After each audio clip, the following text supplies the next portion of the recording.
this or what am I supposed to do? Are you gonna wait until the last minute?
Pledge allegiance to the flag of the United States of America and to the republic for which it stands, one nation, under God, indivisible, with liberty and justice for all.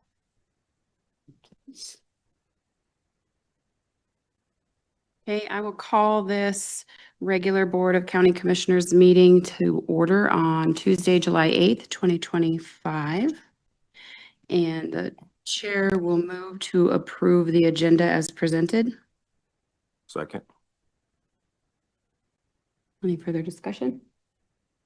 All in favor? Aye. Aye. And chair will move to approve the consent agenda, items A through K. Any further discussion? Yeah, I would just say that on H came from the Joint Service Committee between the city and the county of how the cemetery, we pay the city like $30,000 or $35,000 to water the cemetery. And so we felt like, you know, if you take the population, the cemetery serves the city of Craig probably more than it does even the county of Craig, right? Because the county has multiple gravesites, cemeteries.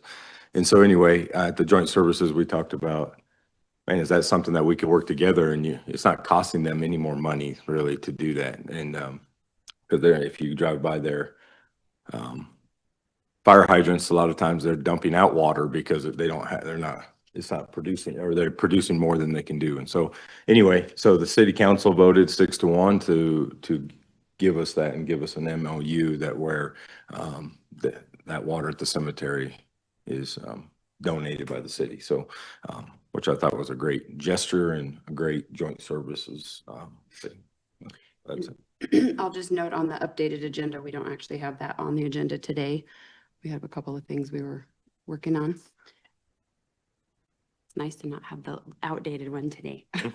That is a good point, and it's a great partnership with the joint services that we've been doing. It'll be on the next one. It will be on. Thought it was on today. It was Or going to did be. mine. Yep. But any other discussion? Okay, all in favor? Aye. Aye.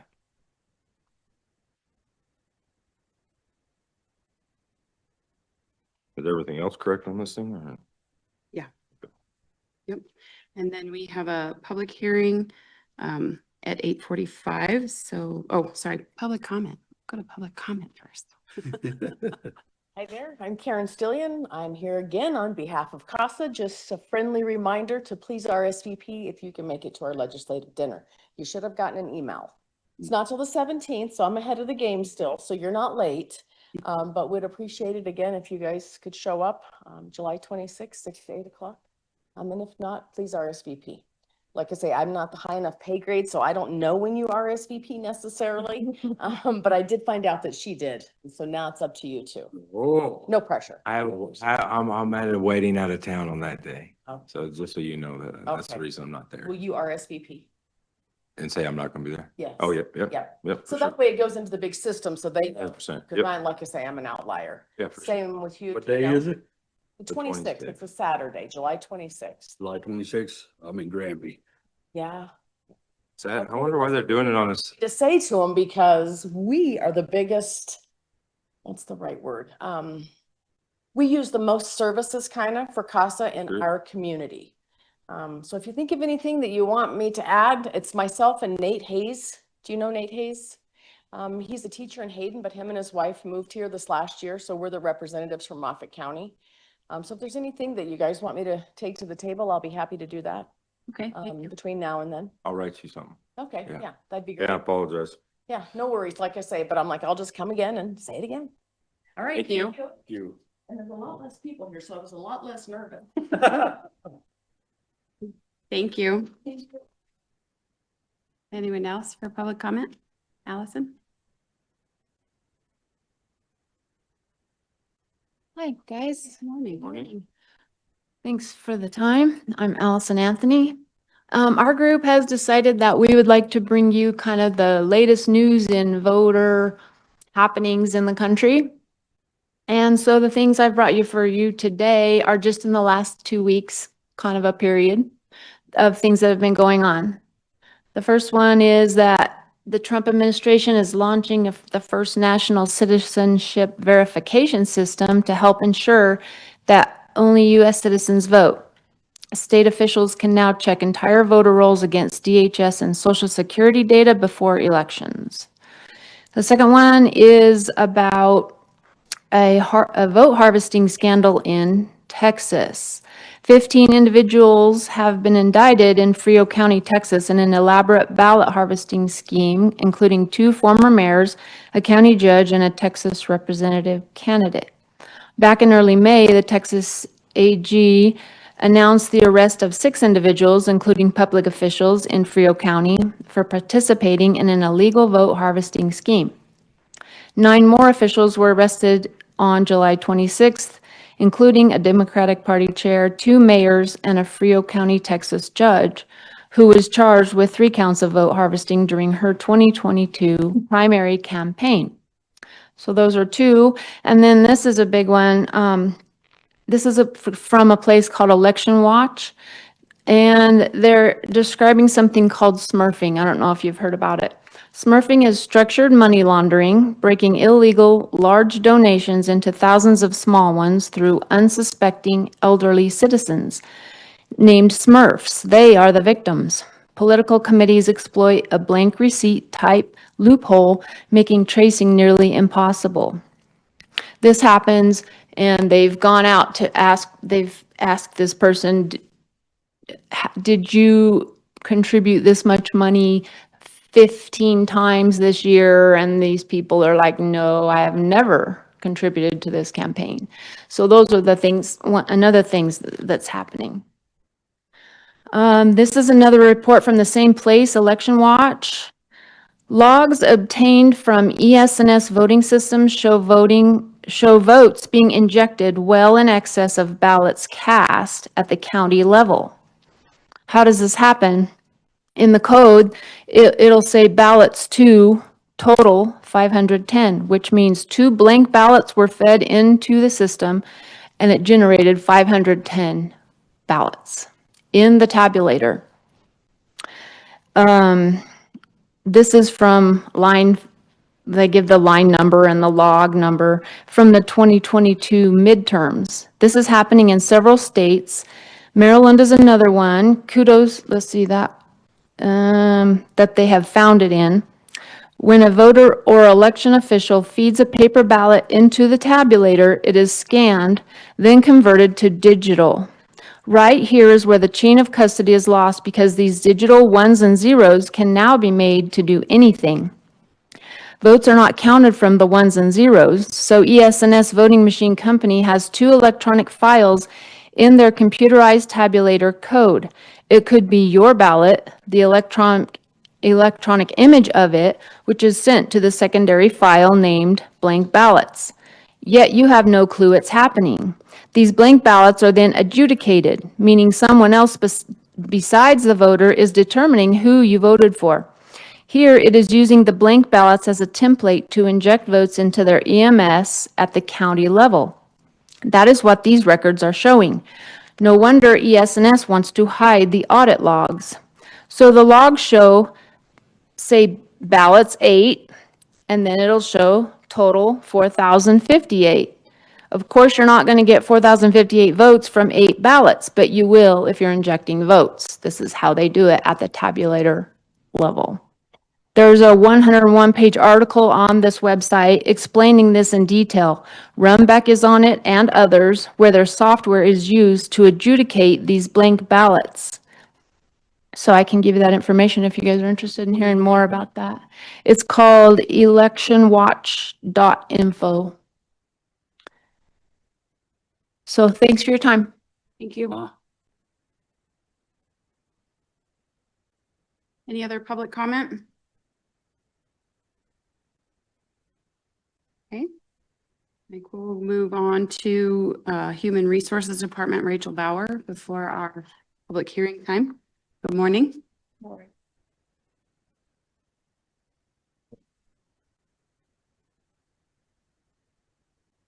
So today I'm here to receive the board's consideration and approval to add an additional part-time VSO position. along with request and approval for employment offers today. The first request for additional staffing for a VSO position. This is being requested just due to the current vacancy in our veteran service officer role and the challenges in recruitment. It has become clear that a second VSO position is necessary to maintain service and meet the ongoing needs for our veteran community. This request also aligns with the increasing volume of veteran service claims, support requests. Adding a second VSO will help improve accessibility for our veterans, ensure consistent coverage, and overall help us better serve our veterans who have served us in our community here. The proposed position has been reviewed by the state and is approved to be reimbursed up to 40 hours each month. That's the same consistent with the current position that we currently have. The position will follow the same format, job structure, which would be a part-time position, 20 hours each week. The VSO positions, they must work at least 1,000 hours annually to be accredited, and this is by a federal law. The budgeted hours each week for the position, which the current position is budgeted part-time, 20 hours each week. We would like to not exceed that amount for the current position or the position that I'm requesting today. I did reference our current 2025 budget for the VSO department and then also for 2024. And on both of those items, you can see where we ended up for what finance budgeted for the overall department. For part-time wages, your fringe, other expenses through the department. And then for 2024, this is the actual 12-month totals. So you can see the state on the year-to-date actuals, they reimbursed us $14,793 dollars, which finance had budgeted about 14,700. And then if you go down below on the year-to-date actuals, the county dollars were was $6,033.32. For 2025, currently, we are at 6,497 for county dollars, which we still have a few months to run through the end of the year. I did talk to finance, and if the position is approved, we would do a budget supplemental at the end of the year, of course, to see where all the numbers landed. So that would be a couple months out for that budget there, or for the how much it would cost for the additional position. Well, what are we estimating into the time Of time, probably extra? extra, I would say, if we're at like the 6,497, probably like maybe we'd hit like 11,000 or so possibly. With having the extra position in there too, maybe 12. Not for the end of this year, but for like all of 2026. What is Oh, the- all of 26. what's I would, the budget going to be increased? sure. Talking with finance, I think we're probably going to be up a little bit higher. So probably like double maybe what the 2025 is, right now. I don't have those exact numbers right where it's going to lay, but I would say probably like around 14,000, 15,000, possibly high number. That would be probably a good estimate. And then I think just by judging from 2024, we did get the 14,793. And then right now we don't have what the state's going to reimburse, but I can imagine it's going to be around that total, maybe a little bit higher possibly, but.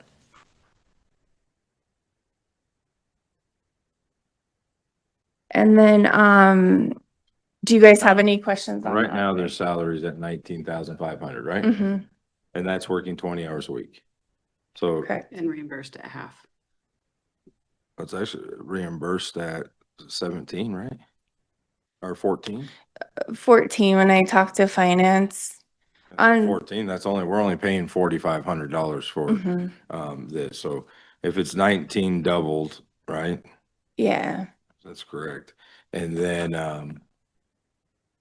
if that is the correct thing. Well, and talking to finance, because with the 2024, I added up all the totals, right, with the wages and the other line items. And then if you take what the state reimbursed or what her estimate was there, she had a grand total of about 10,850, which she said that the county dollars we actually utilized was $6,033 on there too. And so I'm showing that, it's gonna be the total budget, that's what we Sure. care about. Right. The total budget. Yeah, overall total budget, yeah. Yeah, it's gonna be $24,200 Correct. to the Mhm. county, right? Right. Is that correct? Should be, yeah. What's budgeted for, For That is- 2026, not Mhm. 2025. right? It's gonna be close to $39,000. Once you combine two of those employees in there, minus the 14,800, it will get you that 24,200. Right. So.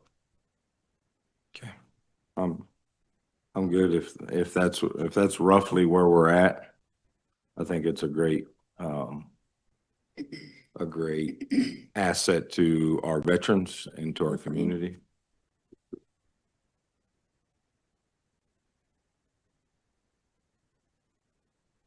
So we would have, excuse me, we'd have two actions then that we would have to do. First, we would have to give approval for the new position. And then the second would be approval for offering the position Right. to one position that can be filled. And then one position as stated on here that you would post internally for anyone else in the county who might be interested Correct. in that.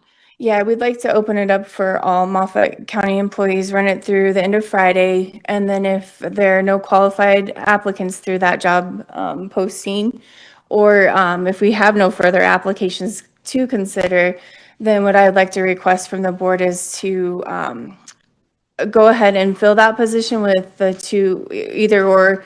We had two applicants from the last job posting that were interviewed on July 30th, June 30th and July 1st. So I'd like to fill one of the positions, the new position with one of those candidates essentially, and then fill the current vacancy that we have.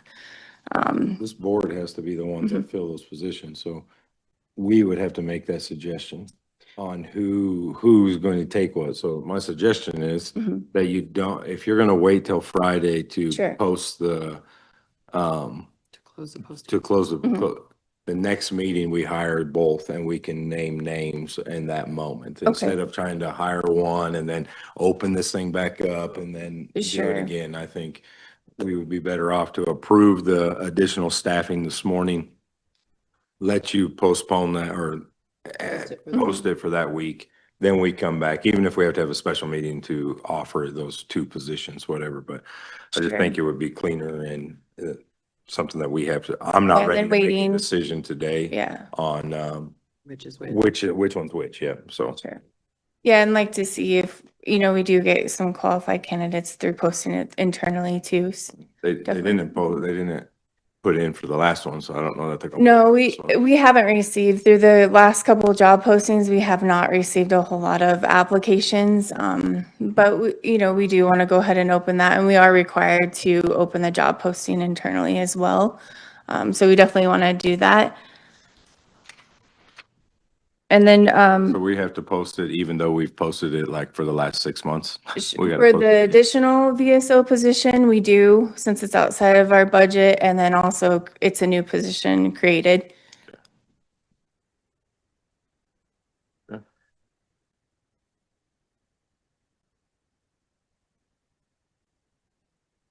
I will make a motion to add, for the staffing request, an additional VSO position, part-time.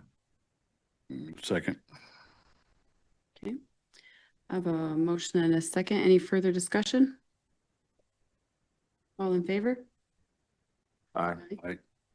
Okay. Thank you for your time. Thanks, Rachel. Yeah, you're welcome. And now we have a public hearing for planning and zoning. Let the records show that today's posted public hearing regarding the Hampton Conditional Use Application C 2505 Home-Based Business and Segura Conditional Use Application C 2507 Additional Dwelling Letters were sent to adjacent landowners. Legal ads were run on June 18th and June 25th and posted on the county website. Once the public hearing has been declared open, I will ask Candace Miller, Planning and Zoning Coordinator, to present to the BOCC the request as submitted. Once the presentation is complete, the commissioners may ask questions or make comments. I'll then ask the audience if there's anyone who wants to testify either for or against. Any citizen of Moffett County may testify once the public hearing has been declared and all information has been presented. For those who want to testify, you'll be asked to approach the commissioners, state your name for the record, and you'll be given 3 minutes to present your testimony either for or against. Erin Miller will be the timekeeper today, and she will notify the BOCC and the speaker that 20 seconds remain before your time is up. No decisions will be made during the public hearing. This is an opportunity for any of you to provide testimony in favor of or in opposition to the proposed request. The commissioners have the option of asking questions or answering questions related to the topic during the hearing process. Once all testimony has been heard and the public hearing will be declared closed, we'll go back to regular session and I will refer back to the board for discussion and a decision on said proposal. Candace?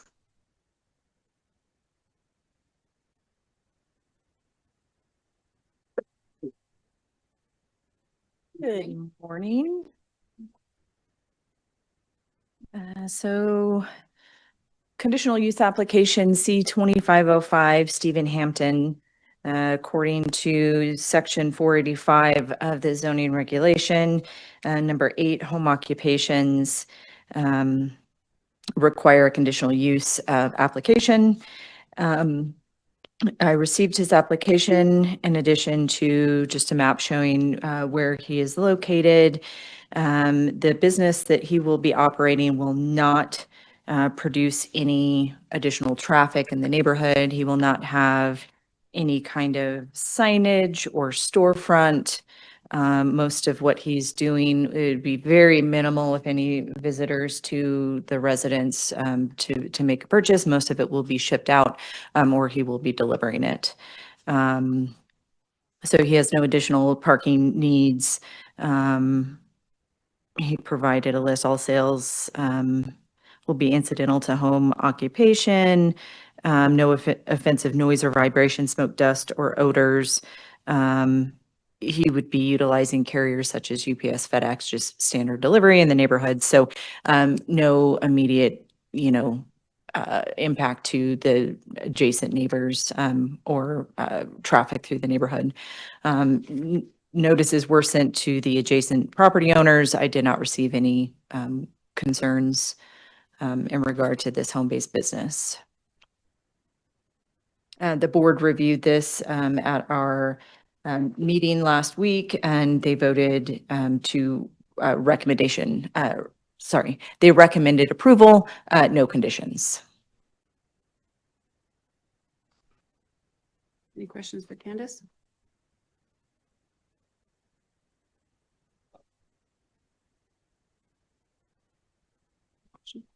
Okay. I will now ask the audience if there is anyone who wants to testify either for or against this conditional use for home-based business. Packed house, I'll ask again. Anyone would like to testify for or against? Hearing none, I will now declare the hearing closed and return to my fellow commissioners. What's your pleasure? Okay. Chair, I'll make a motion to approve the Hampton conditional use application C-25-05. Second? Okay. Motion is second. Any further discussion? All in favor? Aye. Aye. Motion carries. We will go back into the public hearing for the second conditional use application C-2507. I won't read the instructions again, but Candace, you're up. And so I have an application for conditional use for an additional dwelling. Additional dwellings are allowed in ag zoning under a conditional use. Thomas and Amy Segura submitted the application. In addition to all of their layouts, they are working with Marlin. We've determined that he is within all of the appropriate setbacks for this additional unit. There will be no additional need for well. They currently haul water, I believe, and intend on hauling water for the new unit. There will be no need for an additional address. They will use the existing address of the property. The additional dwelling is intended for a home for a family member. So all of their existing services. And then they're also working with the engineer on the septic system. The board reviewed the application last week and made a recommendation for approval. No conditions.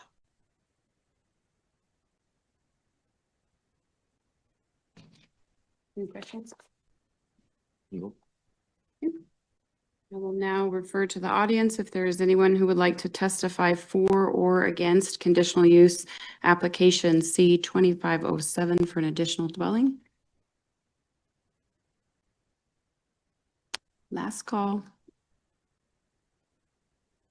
Okay, we'll now come out of the public hearing and refer back to my fellow commissioners. Chair, I make a motion to approve Segura conditional use application C-25-07. Second. Motion is second. Any further discussion? Hearing none, all in favor? Aye. Aye. Motion carries. Thank you. And now we'll go to Lorona with the assessor's office for the yearly assessor's report. Good morning. Good morning. That was just a little bit pokey getting his report to me, so I'm going to hand him out to you now. Thank you. Thank you. Thank you.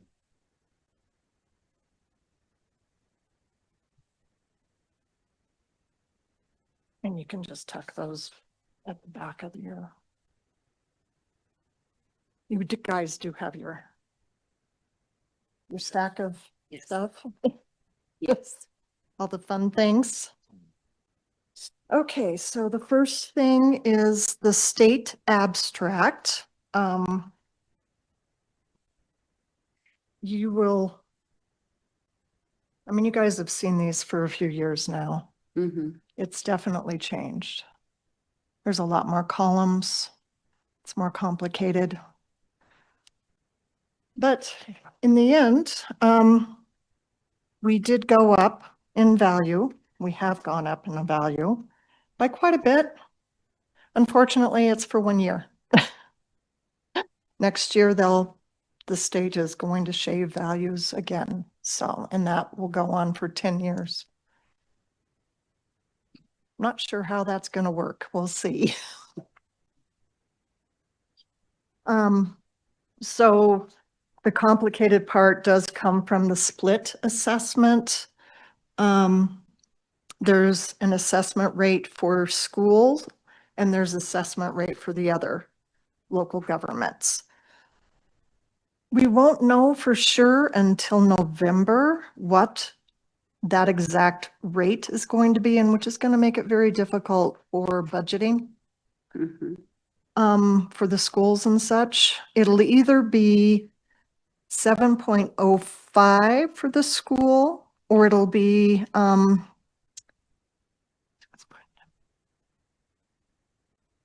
either 6.0. Oh, okay. So residential assessment rate for school will either be 6.95 or 7.05. And then for the other local governments, it'll be 6.15 or 6.25. And like I said, that they are projecting it'll be the 7.05 and 6.25, the higher ones. But we won't know that until the November Board of Equalization decision. Okay.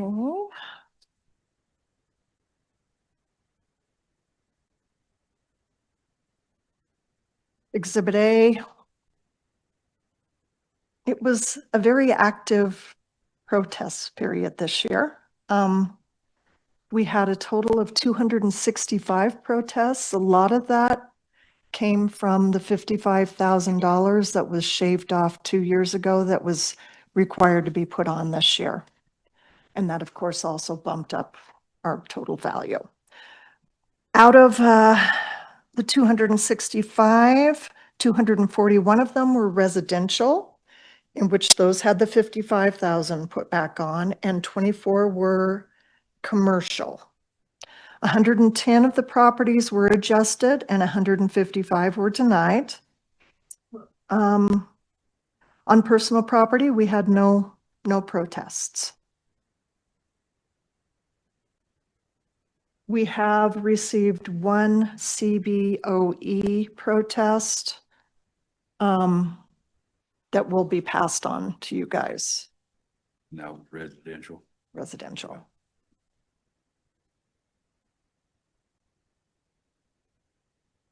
Exhibit B is all of those protests.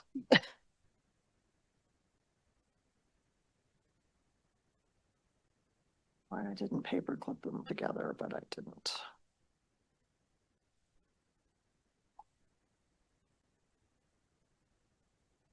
And it does show on the master log, the ones that we adjusted and the ones that we did not.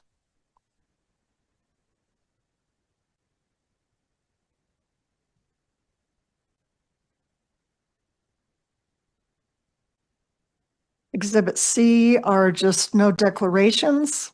I used to have a list of about 10 of these, but our personal property is dwindling because they keep raising the exemptions. So there's only 4 on this one. Everybody else turned in their declaration. And then the last part is the oil and gas report. It's Greek kind of to me. I don't deal with a lot of this, but it's for your information. And I believe that covers my report. Do you guys have any questions?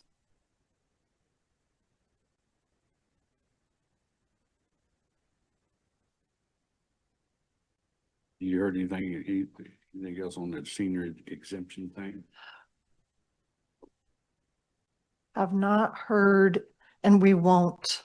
That's the unfortunate thing about that, is it's not going to give the seniors much time to stash the money away to pay the full tax. But I mean, when you're out and about, if anyone asks, tell them it looks highly likely that it will be removed. It will be. No one will get the senior exemption. Unfortunately. And if there was some way that, is there some way, what if we chose to do it? Can you or no? I just, it's one thing, a working family, it's a whole different world for our seniors. That's a good question. Is it- Yeah, is that- it we can do that? I mean, I know it's gonna take us a Individual hit. county. Yeah, it's gonna take us a hit, but at the same time, I'd rather take it on the chin for a senior than us just go, well, the state said we have to do this, so Right. I don't know if that's possible, but I'll check on that. okay. Even if we only took half of it, Right. like, just we the can't do the portion full of amount, it. but we could take half of that, Right. whatever that is, yeah, something. That's a good idea, Tony. I'll check on that. Any other questions? Nope. Well, thank you and your team. You're welcome. And that is it for us today. We will be here again on Tuesday, July 22nd at 8:30. Yeah. Adjourned. I guess I didn't have any of those. I was looking for this. I only had A. I didn't have a B and C.